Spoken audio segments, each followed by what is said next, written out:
Tip number 346 from the book 501 Contractor Tips. We are in the chapter on building contract requirements. What is needed in a contract? The first tip was to make sure you have all the clients' names, their addresses, phone numbers, everything in there. Second tip was on the scope of work. It's got to be in. Third tip was on payment plans. Fourth tip was on building permits. And this one here is on building materials. And this is it. This is going to be it for this chapter. 5 parts. If you think there's something else that needs to be in your contract, make sure that you make a point of that. To remember it, write down a list. I used to have a piece of paper, and this is before we had computers. I would write stuff down so that I could look at the list and make sure everything was in the contract. I didn't want to forget something. I was told, and it was really driven home to me when I was younger, was that if you were just missing one thing in a contract, it could be voided. It could be done, no contract, canceled. And I didn't want that to happen. So I had the names, I had the correct spelling of the names. You know, if the person says my name is Brian Smith, and you say, okay, Brian, B-R-I-A-N, and their name is B-R-Y-W-Q-A-N, you cannot afford to have it. You've got to get the correct names. Everything has got to be right. The spelling of the address, everything. Double check all this. It's not that hard to double check this information. And I'm not saying that you're going to, you know, if you write out 1,000 contracts a month, you know, there's going to be a percentage of them, no matter what, that are going to have a problem with them. Not a lot you're going to be able to do about that.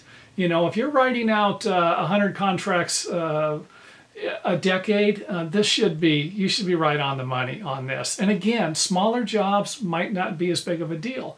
Bigger jobs are going to be a bigger deal. So building materials, I said this already, we've got to have the product part numbers. You got to have it in there. If you're buying a door from one of the big home improvement centers and they have a purchasing number, they have a product number, put it in the contract. And then ask your clients to verify this information. If they choose not to, that's their problem. When you sign the contract, and you might even want to make a note, client refuses to check product information, or, you know, if you say something like that, you're probably going to irritate them, but, you know, client okays product information, and have them sign that, you know, and that might even require a separate form, you know, a separate piece of paper, you know, that will be attached to the contract, of course. You don't want to have something in there that's not attached to the contract. It's got to be to the and with your contracts, when I used to sign these big contracts, you know, I say big contract, there were jobs for, you know, over $100,000, you know, and I think the biggest job I ever signed was about $350, something like that. These contracts that I had to initial each page. Every single page in the contract had my initial on it and the general contractor's initial on it. And this might be something you need to do. This tells the court of law, if there is a problem, that you have both looked at this and you both understand what's in there. You just scribble your name, whatever. You read everything, you make sure you understand it, then you initial everything. So I used to go through and read the contract, take the contract that I had read back to the owner. He would initial that contract, you know, or the contractor. He would initial the contract I had read in my possession. I wouldn't sign a contract that he had brought and took the other one. I'm sorry. You got to make sure you're protecting yourself all the time. Don't just buy into somebody saying, that's not going to be a problem. Don't worry about it. I'm sorry. You do have to worry about it. Because the time that you don't, you drop your guard, you think, oh, it's an old friend, and there's something in the contract that shouldn't be in there, or something that you missed, and it's going to cost you a lot of money.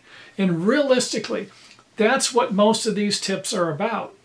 Saving you money, avoiding any problems so that you won't get your money. I mean, that's it. You're going to do your job and you're going to get paid for doing your job. It's that simple. If you do your job and you can't get paid for doing your work because there is something you missed, some type of problem that you created or the client created, and this is going to avoid you getting paid for a couple of weeks, a couple of months, or even a couple of years, you're going to be hyper aware of the next time this happens. And that's what I'm trying to avoid here. Put everything you can in the contract, everything you think is necessary. If you do have a problem with somebody, make a note of it. And remember, what? Lesson learned. I'm not doing this again. Last thing you want to be doing is, what's the definition of insanity? Doing the same thing over and over again and expecting different results. It's exactly what you'll be doing if you don't learn from your mistakes.